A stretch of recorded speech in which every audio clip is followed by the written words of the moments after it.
విద్య, వైద్యం, ఉపాధి, గ్రామీణ స్వరాజ్యం, సామాజిక సేవ, మహిళల సర్వతోముఖాభివృద్ధి ధ్యేయంగా 5 సంతకాలు చేస్తానని వైఎస్ జగన్ ప్రకటించారు. భారంగా మారిన చదువును ప్రతి ఒక్కరికి అందిస్తారని హామీ ఇచ్చారు.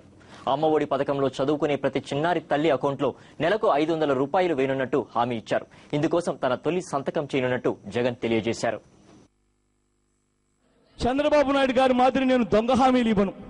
అయితే నేను ఒకటి చెప్తున్నా, ముఖ్యమంత్రి అయ్యే రోజున, ప్రమాణ స్వీకారం చేసే రోజున నేను అదే స్టేజ్ మీద అదే గడియలో 5 సంతకాలు నేను చేస్తాను. ఆ 5 సంతకాలు నేను చెప్పగలుగుతా. ఇవాళ రాష్ట్ర దశ దిశ మార్చేయబోతున్నాయి ఆ సంతకాలు అని కూడా నేను గర్వంగా కూడా చెప్తున్నా. ఆ సంతకాలలో మొట్టమొదటి సంతకం నేను పెట్టబోతున్నా. ఆ మొట్టమొదటి సంతకం ఆ అక్క చెల్లెమ్మల కోసం మొట్టమొదటి సంతకం పెట్టబోతున్నా. నేను అక్క చెల్లెమ్మల పరిస్థితి ఎలా ఉంది అంటే, పనులకు పోతే 150 రూపాయలు 100 రూపాయలు కూలీలు సంపాదిస్తున్నారు. ఆ 100 రూపాయలు ఆ 150 రూపాయలు కూలీలు అక్క చెల్లెమ్మలు సంపాదిస్తే దానివల్ల వాళ్లకు 2 రోజులు తిండో 3 రోజులు తిండో దొరుకుతుంది. 3వ రోజు అయిపోయిన తర్వాత 4వ రోజు వచ్చేసరికి అక్క చెల్లెమ్మల పరిస్థితి ఎలా ఉంది అంటే, మళ్ళీ పనులకు పోవాల్సిన పరిస్థితి. అలా పనులు దొరక్కపోయినా, ఆ పనులకు పోకపోయినా కానీ అక్క చెల్లెమ్మలు పస్తులు పండుకోవాల్సిన పరిస్థితిలో ఇవాళ అక్క చెల్లెమ్మలు ఉన్నారు. ఇవాళ అక్క చెల్లెమ్మల పరిస్థితి ఎలా ఉంది అంటే, వాళ్ళకు వచ్చే కూలీ 100 రూపాయలు, వాళ్ళకు వచ్చే కూలీ 100 రూపాయలు 150 రూపాయలు. వాళ్ళ పిల్లలు కూడా 6వ తరగతి 7వ తరగతి చదువుతున్న ఆ పిల్లలు కూడా వాళ్ళతో పాటు పనులకు తీసుకొని పోతే ఆ పిల్లలకు కూడా 50 రూపాయలు 60 రూపాయలు వస్తుందని చెప్పి, దానివల్ల 200 రూపాయలన్నా వాళ్ళు సంపాదిస్తారని చెప్పి, ఆ 200 రూపాయలతో కనీసం 5 రోజులన్నా బతకగలుగుతామేమో అని చెప్పి, వాళ్ళకి ఇష్టం లేకపోయినా కూడా పిల్లలు చదువులు చెడగొట్టి ఆ పిల్లలను కూడా పనులకు తీసుకొని పోతున్నా ఆ అక్క చెల్లెమ్మల కోసం మొట్టమొదటి సంతకం పెట్టబోతున్నాను అని చెప్పి నేను ఇవాళ హామీ ఇచ్చి చెప్తున్నా.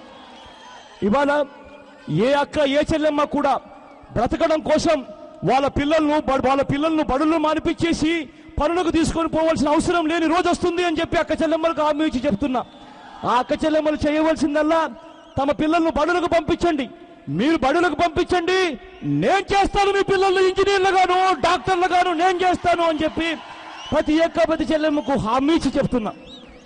అంతేకాదు ప్రతి అక్క ప్రతి చెల్లెమ్మకు ఇంకా హామీ ఇచ్చి చెప్తున్నా, ప్రతి స్కూల్ను ఇంగ్లీష్ మీడియం స్కూల్గా మారుస్తాను.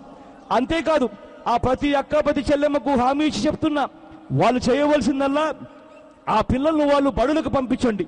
బడికి పంపించిన ప్రతి పిల్లాడికి 500 రూపాయలు చొప్పున 2 పిల్లలకు 1000 రూపాయలు నెల అక్క చెల్లెమ్మల బ్యాంక్ అకౌంట్లో నేనేసి ఆ అక్క చెల్లెమ్మలకు తోడుగా నిలబడతాను అని చెప్పి కూడా చెప్తున్నా. కారణం, ఆ అక్క చెల్లెమ్మలకు ఆ 1000 రూపాయలు అన్నది అక్క చెల్లెమ్మలకు వస్తే ఆ నెల ఎలా బతకాలి అన్న భరోసా ఉంటుంది. ఆ నెల ఆ 1000 రూపాయలతో అక్క చెల్లెమ్మలు గడిపేయగలుగుతారు, బతకగలుగుతారు. పిల్లలను బడులకు పంపించగలుగుతారు. బడులకు పంపించి ఆ పిల్లల చదువుల మీద ధ్యాస పెట్టగలుగుతారు. ఆ పిల్లలు రేపు పొద్దున ఇంజనీర్లు అవుతారు, డాక్టర్లు అవుతారు.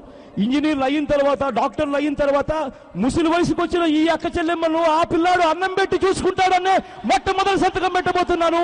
అమ్మ ఒడి అనే సంతకం పెట్టబోతున్నా. ఈ అమ్మ ఒడి అన్న సంతకం రాష్ట్ర రూపురేఖలను మార్చబోయే సంతకం. ఇది నా మొట్టమొదటి సంతకంగా ఉంటుంది.